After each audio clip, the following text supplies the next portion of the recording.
Hare Krishna, saludos, bienvenidos nuevamente. Continuamos con el Srimad Bhagavatam, en el canto primero, capítulo 15, texto número 8. Om Namo Bhagavate Vasudevaya. Om Namo Bhagavate Vasudevaya. Om Namo Bhagavate Vasudevaya. Yatsa Nidvav Aham Ukandava Nayadam Indram cha samaram ganam tarasa vijityam labda sabha maya kritat bhuta shilpamayam digbyo haram nipatayo bhalim advarete. La traducción es la siguiente. Arjuna dijo para su hermano Yudhishthira, como él, Krishna, como él estaba cerca de mí, me fue posible conquistar con gran destreza al poderoso Indradeva, el rey del cielo, junto con sus semidioses asociados, y por ello permitirle al dios del fuego que devastara el bosque Kandava. Y solo por su gracia de Krishna, el demonio de nombre Maya se salvó del incendio del bosque Kandava, y así pudimos construir nuestra casa de asambleas, dotada de una maravillosa artesanía arquitectónica, en la que todos los príncipes se reunieron durante la ejecución del Raya Suya, Yagya, y te pagaron los tributos. Bueno, aquí Arjuna está, como dijimos, desde el texto 7 hasta el 19, Arjuna va a mencionar, gracias a su recuerdo, va a mencionar y hacer una lista, una lista de todas aquellas ocasiones en donde él en este momento está dándose cuenta. En realidad él no se dio cuenta en este momento, sino en el camino mientras partió de la ciudad de Krishna hasta su propia casa, la casa de los Pándavas. En el camino él venía meditando en todo esto.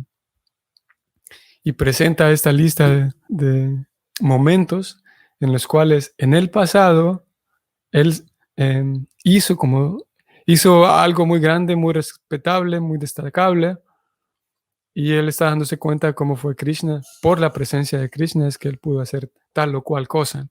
En este caso, él está mencionando cómo fue que construyeron, ya que los Pándavas en un momento construyeron su propia ciudad, y para regir, para reinar, necesitaban una casa. Aquí Prabhupada lo llaman una casa de asambleas, que era el lugar de reuniones administrativas. Así que Arjuna está recordando ese momento en particular, cómo fue que lograron construir esa sala de administrativa, esa casa de asamblea, lo llama Prabhupada.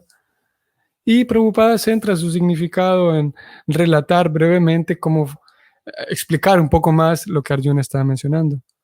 Prabhupada va a mencionar dos cosas interesantes. Bueno,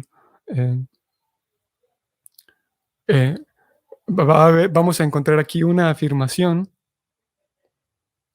en el significado que es muy, muy interesante, que no es la primera vez que lo hemos leído, pero en este momento, en el día de hoy, vamos a dedicar unos minutos para hablar más acerca de ello.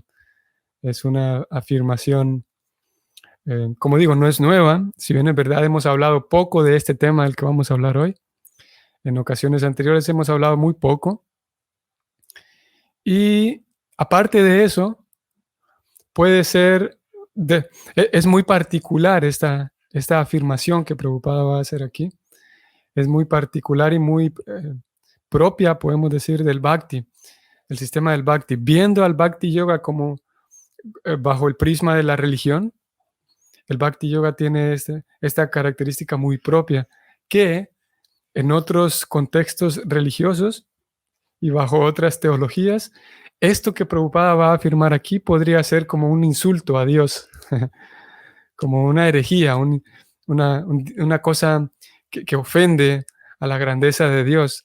Como digo, dentro del Bhakti, Prabhupada afirma esto, lo vamos a leer, esta idea presentada por él, tiene su explicación, naturalmente, y hay mucha filosofía detrás. Sin embargo, bajo el punto de vista de, en general, cualquier otra o algunas otras teologías, esto podría ser un insulto a Dios. Ok, entonces voy al significado. El significado es el siguiente. El demonio Maya Danava era un habitante del bosque Kandava y cuando se le prendió fuego al bosque, le pidió protección a Arjuna. Voy a tenerme aquí un momentito. Dos cosas. Esta persona que se está mencionando aquí, Maya Danava, no es Maya la ilusión. En este caso era una persona, un demonio, dice Prabhupada, que tenía este nombre, pero es una persona diferente a Maya la ilusión. Esto es otra cosa. Y aquí Prabhupada no lo menciona, pero yo también lo voy a dar a forma de introducción. Es que llegó un momento en el que los Pándavas tenían su propia ciudad. A ellos finalmente les habían dado una pequeña ciudad en donde iban a estar, donde iban a vivir.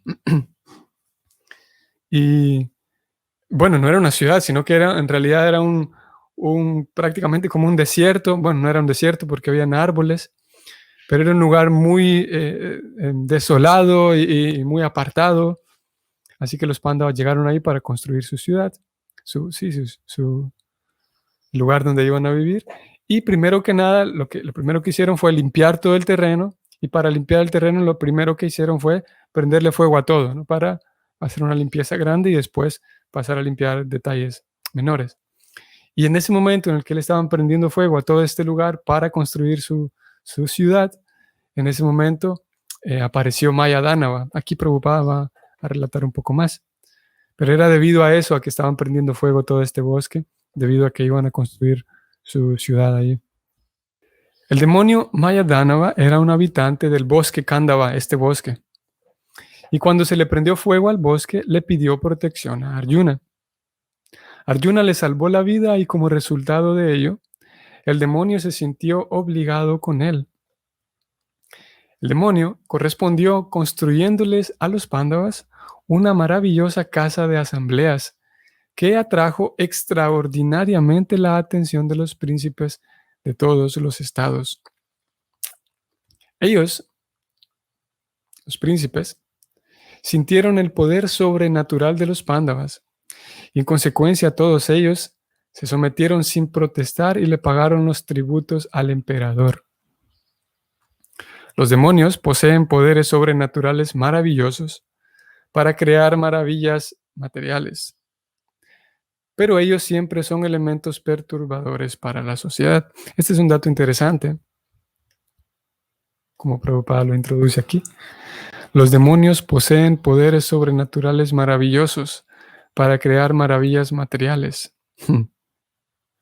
pero ellos siempre son elementos perturbadores para la sociedad. Los demonios modernos son los perniciosos científicos materialistas, quienes crean algunas maravillas materiales para disturbio de la sociedad. Por ejemplo, la creación de armas nucleares ha causado cierto pánico en la sociedad humana. Maya, este demonio, también era un materialista de esa clase y conocía el arte de crear esas cosas maravillosas. Sin embargo, el señor Krishna quería matarlo. Aquí me detengo un momento también para rescatar algo que vale la pena mencionarlo. Ustedes se dieron cuenta, Prabhupada, la forma en la que está articulando esta idea es que,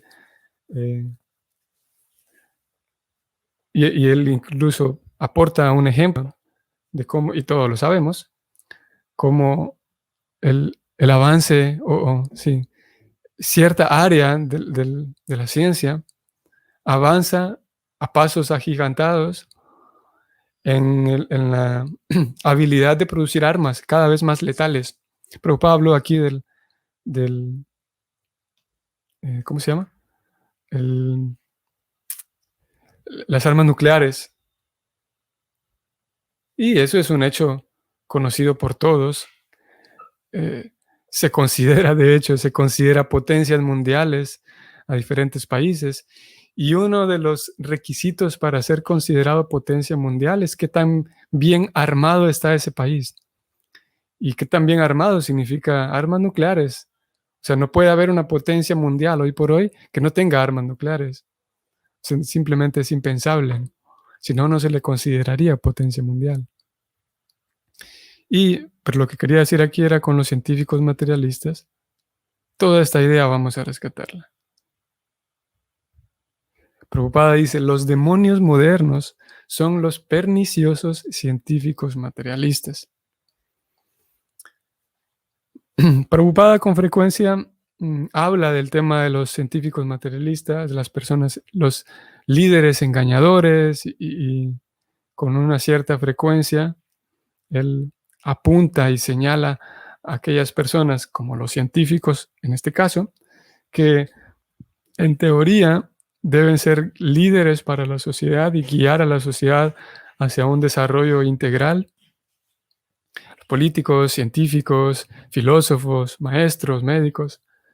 Y como digo, con cierta frecuencia él apunta y señala y de manera así muy vehementemente y con palabras duras a veces a estas personas cuando son sinvergüenzas, ¿no? Él usaba también esa palabra.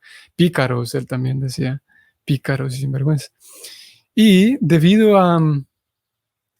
Pues hay varios factores aquí incluidos, pero uno de ellos, como digo, son varios, pero uno de los factores que es importante aquí, o que ha sido importante,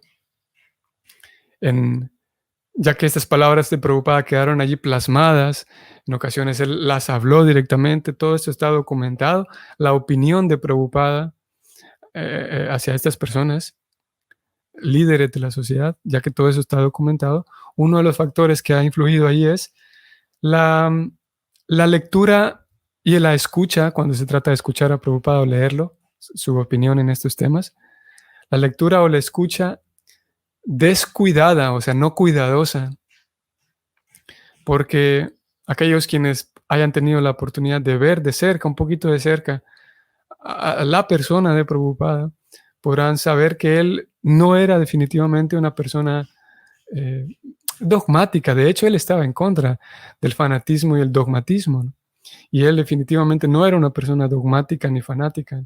No expresaba esas cosas en su persona. Así que, como digo, con una lectura descuidada podría dar la impresión de que Prabhupada está manifestando una actitud dogmática en estos comentarios, dogmática y fanática. Por lo tanto, a mí como seguidor de Prabhupada, él me está habilitando, me está, ¿cómo se diría la palabra? Sí, habilitando a que yo también sea un dogmático y sentimentalista, también podríamos decir. Y eso ha ocurrido con cierta... Se ha distribuido esa idea sutilmente. Ah, bueno, Prabhupada habla en estos términos, entonces yo también puedo. Pero lo cierto es que Prabhupada no es un negacionista, por ejemplo, de la ciencia, ni está en contra de la ciencia. Por el contrario, a él le encantaba las ciencias aplicadas y él lo describe con tanta frecuencia. Es una habilidad dentro del Bhakti el poder utilizar todas las herramientas que hayan a mano para el servicio de Krishna. Por lo tanto, él no era un negacionista de los avances científicos. Él lo que criticaba, y específicamente aquí está escrito de manera textual y explícita, era aquellos científicos que son materialistas, aquella ciencia que deja de lado a Dios y que hace tantos intentos desesperados por demostrar la no existencia de Dios. Eso sí es algo que es nocivo a la sociedad. Y hay personas que están allí en esa línea de pensamiento. Hay personas que consideran que entre más avanza la ciencia, es una prueba de que Dios no existe. Y es eso lo que Prabhupada criticaba y critican. Pero la ciencia como tal es neutra, es neutral. La ciencia como tal es el estudio de la naturaleza, o al menos la ciencia empírica, como el empirismo, como hoy eh, tiene tanta proliferación el empirismo, la ciencia empírica. Así que podría dar la impresión para un lector no cuidadoso, para un lector que posiblemente ya tiene una semilla ahí de dogmatismo y de fanatismo, podría dar la impresión que Prabhupada está metiendo a todos los científicos en el mismo costal. Como que Prabhupada está dando parejo su comentario a todos los científicos, tratándolos de perniciosos, científicos, demonios. Aquí acaba de decir también que ellos son los demonios modernos. Y repito, él no está refiriéndose a la ciencia como tal, ni a todos los científicos parejo, sino a aquellas personas que a través de la ciencia crean problemas a la sociedad, como él acaba de dar su propio ejemplo aquí, de una ciencia que termina ayudando. Es tan avanzada la ciencia que hoy por hoy ha conseguido, tan grandiosamente, ha logrado conseguir que miles de personas se mueran en un segundo. Él lo decía así de manera sarcástica, con armas nucleares. Qué avance tecnológico, qué avance científico, ¿no? A eso es a lo que él llama demonios modernos, aquellos científicos que en fin de cuentas traen problemas a la sociedad, porque son perniciosos de por sí. Pero hay un grupo, hay una cantidad de científicos y hay una cantidad de ciencia, hoy por hoy, y siempre la ha habido, que realmente está aportando al beneficio social. Y ese sería un error nuestro, el meterlos a todos en la misma categoría, pensando que Prabhupada se refería a todos. Ok, seguimos. Por ejemplo, aquí él ya dio su ejemplo de las armas nucleares. Dijo que Krishna quería matar a Maya. Sigo leyendo. Cuando el demonio se vio perseguido tanto por el fuego del bosque como por la rueda del Señor Krishna, se refugió en un devoto tan eminente como lo era Arjuna, quien lo salvó de la ira del fuego del Señor Krishna. Los devotos son, por ende, más misericordiosos que el Señor. Voy a regresar aquí un momento. Los devotos son, por ende, más misericordiosos que el Señor. Y en el servicio devocional, la misericordia de un devoto es más valiosa que la misericordia del Señor. Tarán. Sigo leyendo. Tanto el fuego como el Señor dejaron de perseguir al demonio, en cuanto ambos vieron que un devoto como Arjuna le había brindado refugio. Este demonio, sintiéndose obligado con Arjuna, quiso hacerle algún servicio para expresar su agradecimiento, pero Arjuna rehusó aceptar que le diera algo a cambio. El señor Krishna, no obstante, complacido con Maya por haberse refugiado en un devoto, le pidió que le prestara servicio al rey Yudhishthira mediante la construcción de una maravillosa casa de asambleas. El proceso consiste en que por la gracia del devoto se obtiene la misericordia del Señor, y por la misericordia del Señor se obtiene una oportunidad de servir al devoto del Señor. La masa de Bhismadeva también era un regalo de Maya Dhanava, la masa de Bhimasena, el hermano de Arjuna. No Bhismadeva, el abuelo, sino Bhimasena, el hermano mayor de Arjuna. La masa de él también era un regalo de Maya Dhanava. Aquí termina el significado.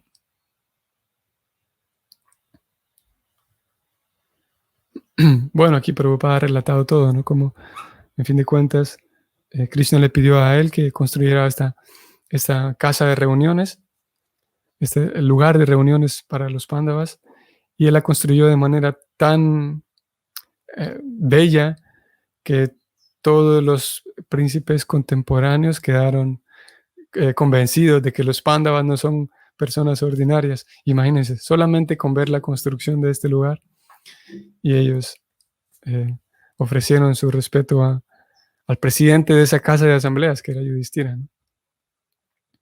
Ok, voy a volver un momento hacia arriba para esto. Vale la pena anotarlo para quien le guste esto. vale la pena tener en mente, anotarlo, para acudir a, a esta afirmación hecha por Prabhupada, para recordar en dónde está hecha. 1.15.8 Srimad Bhagavatam. 1.15.8 es allí donde Prabhupada, o es uno de los varios momentos en donde Prabhupada presenta esta idea. Los devotos son, por ende, más misericordiosos que el Señor. Y en el servicio devocional, la misericordia de un devoto es más valiosa que la misericordia del Señor. Como dije al inicio, esta idea puede ser chocante para, para algunas personas. Y para algunas personas puede ser una falta de respeto, un insulto a Dios. ¿Cómo es posible? ¿A quién se le ocurrió escribir esa teología tan eh, tan ofensiva hacia Dios, que los devotos son más misericordiosos que Él? Y como dije, detrás de esto hay toda una filosofía que respalda esta afirmación. Y hace algunos días lo mencionamos. Hace algunos días hablábamos del devoto puro, o los devotos puros. Y es a esas personas a quienes se refiere esta idea presentada por Prabhupada. De entrada, si los devotos son más misericordiosos que el Señor, lo primero que hay que hacer en un estudio serio de este tema es preguntarnos o tratar de definir quiénes son los devotos del Señor. ¿Qué personas están incluidas ahí? ¿Estoy yo incluido, por ejemplo? ¿Quiénes están incluidos? ¿A quiénes se les puede llamar devotos para entonces pasar a considerar que la misericordia de esa persona es más importante que la de Krishna? Y la respuesta inmediata es que esos devotos a quienes Prabhupada se refiere aquí son los devotos puros. Son aquellas personas que realmente, como dijimos hace unos días en el tema del devoto puro, una persona que comprende bien y vive bien. Por un lado, comprende bien quién es ella como persona. No tiene una distorsionada visión de sí misma, sino que comprende muy bien quién es ella como persona y sabe muy bien que ella es un eterno sirviente de Dios. Y por lo tanto, no solamente tiene teoría, sino vive también esa realidad de que es un sirviente de Dios. Y en todas sus acciones, con todas sus palabras y todo lo que piensa, está relacionado con el servicio a Dios. Ese es un devoto, y específicamente un devoto puro, que con todas sus acciones, palabras y pensamientos trata de complacer a Dios, sabiendo que el complacer a Dios es mi actividad natural. Y en el acto de complacer a Dios, yo consigo, esa persona lo vive, no solamente lo comprende teóricamente, sino vive esa verdad y que consigue satisfacción. Y al mismo tiempo que él tiene una visión clara de sí mismo, que no está distorsionada su visión de sí mismo, al mismo tiempo tiene una visión clara y no distorsionada de Dios. Eso también lo dijimos. Ayer lo mencionamos un poco. Ese devoto puro, esa persona con devoción pura, sabe muy bien quién es Dios, no tiene esas mezclas de llegar a pensar, como ayer dijimos, que yo eventualmente me voy a volver Dios y tantas cosas que son filosofías eh, distorsionadas de la comprensión de Dios. Así que son esos devotos puros quienes son más misericordiosos que el Señor, porque, como lo dijimos hace unos días atrás, tienen una devoción, una entrega tan pura y tan pura en el sentido de tan genuina. Su entrega no es por seguir convenciones sociales, no es porque voy a la fuerza, porque ya me comprometí, entonces tengo que ir los domingos a la iglesia o al templo. No es su agradar a Dios, su servicio a Dios, no está motivado por ese tipo de cosas externas, o porque mi papá me dijo, y porque ya me comprometí, como digo, sino y Dios lo sabe, Cristian lo sabe porque está en su corazón. Su entrega a Dios es tan cristalina, tan sincera, tan real, y tan desmotivada que ellos no aspiran a que después de servir a Dios voy a tener la bendición de conseguir esto, de conseguir lo otro. Eh, Esos devotos puros lo único que quieren es servirlo a Dios. Entonces Dios se entrega a ellos completamente, en virtud de la entrega completa que ellos tienen a Dios. Ellos, los devotos puros, entregan su vida completa a Dios. Y Krishna, de acuerdo con el Bhagavatam y la filosofía del Bhakti, Krishna se entrega completamente. Él decide en su grandeza y por su propia grandeza. Krishna es tan grande que puede entregarse a sí mismo a un devoto tal como este, un devoto o una devota. Por lo tanto, es esa persona que posee a Krishna, que tiene a Krishna, es esa persona quien puede transmitirnos a Krishna. Porque esa persona podemos hablar directamente con ella, podemos tener un contacto físico y palpable con esa persona. Y partiendo de ese contacto físico, que es eh, em, es un punto intermedio. Prabhupada llama esto el medio transparente, dice Prabhupada, lo llama así en la Bhagavad Gita, que el devoto puro es el medio transparente para acercarse a Krishna. Él dice, voy a ver si lo puedo conseguir aquí de manera rápida. Ustedes lo van a ver, capítulo 18, texto 7.5, si no estoy mal. Aquí está. Bhagavad Gita 18.75. Vean lo que Prabhupada dice aquí. El maestro espiritual es el medio transparente, si bien es verdad que la experiencia con Krishna es directa. Ese es el misterio de la sucesión discipular. O sea, en otras palabras, el maestro espiritual es aquella persona que me permite, a través de él, es que yo puedo tener una experiencia directa con Krishna, porque él ya posee a Krishna y porque es una persona a quien yo puedo servir, a quien puedo escuchar realmente. Físicamente yo puedo tener un contacto físico de hacer un servicio físico y práctico para él o para ella. Y debido a que en general estamos más acostumbrados a experiencias tangibles físicas, necesitamos una presencia tangible física de alguien, que en este caso es el devoto puro, el maestro espiritual, que nos permita adentrarnos en la experiencia verdadera con Krishna. Y si alguien quiere tener una experiencia directa con Krishna, debe o necesitará este medio transparente.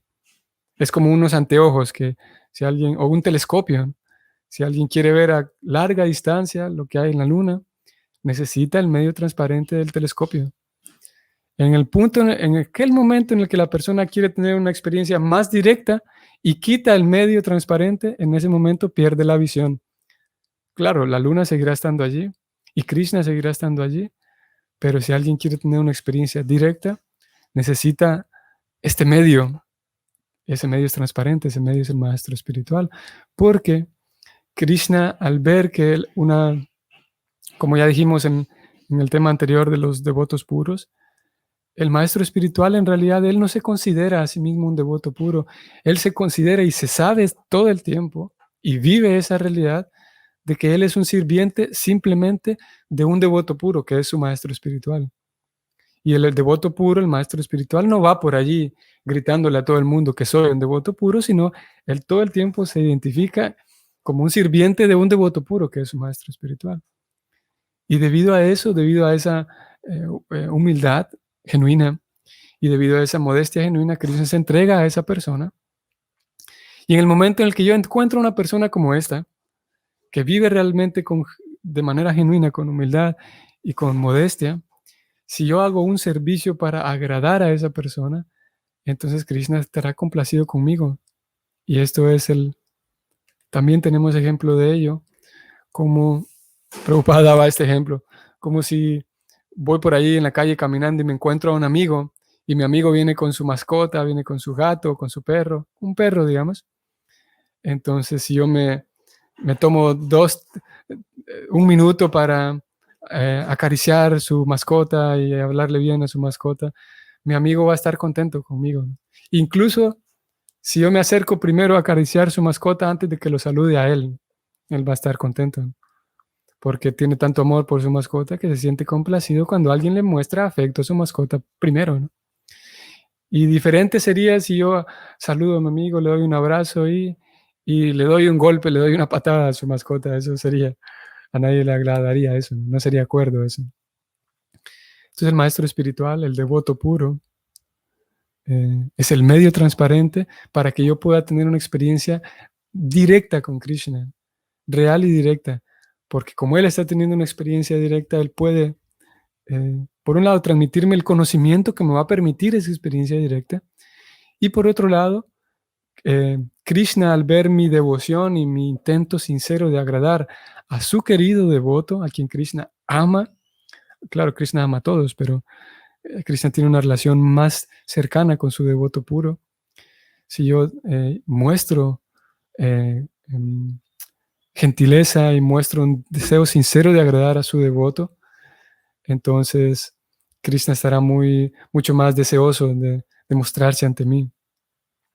Y si alguien quiere acceder directamente a Krishna, Krishna va a mantener siempre una distancia hasta que encontremos un medio transparente, el devoto del Señor. Por esa razón, mismo en el acto de ver la luna, como dijimos, lo primero, lo más importante, si queremos estudiar la luna así con detalle, lo más importante primero es el telescopio. Si no tenemos el telescopio, la luna seguirá estando allí, distante de nuestro, a distancia, siempre a nuestro alcance en cierto sentido, pero distante.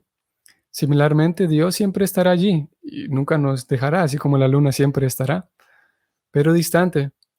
Y cuando alguien quiere acercarse y tener una experiencia directa con Dios, en ese sentido, la misericordia del devoto es más importante, porque es esa misericordia del devoto la que me permite tener la experiencia directa y palpable de Dios.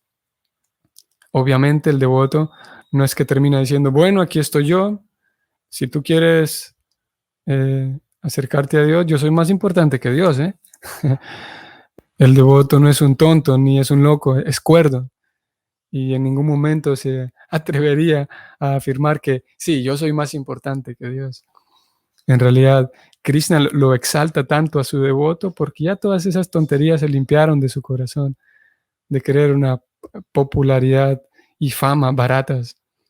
Él está contento con sentirse un sirviente de Dios y por esa razón, o son algunas de las razones por las cuales la misericordia de Él es más importante, que es más valiosa que la misericordia del Señor. Hay más puntos que se pueden mencionar en relación a esto. Yo voy a detenerme allí. Espero que sea para ustedes un fin de semana agradable, provechoso. Si el Señor lo permite, nos vemos el lunes. Hare Krishna.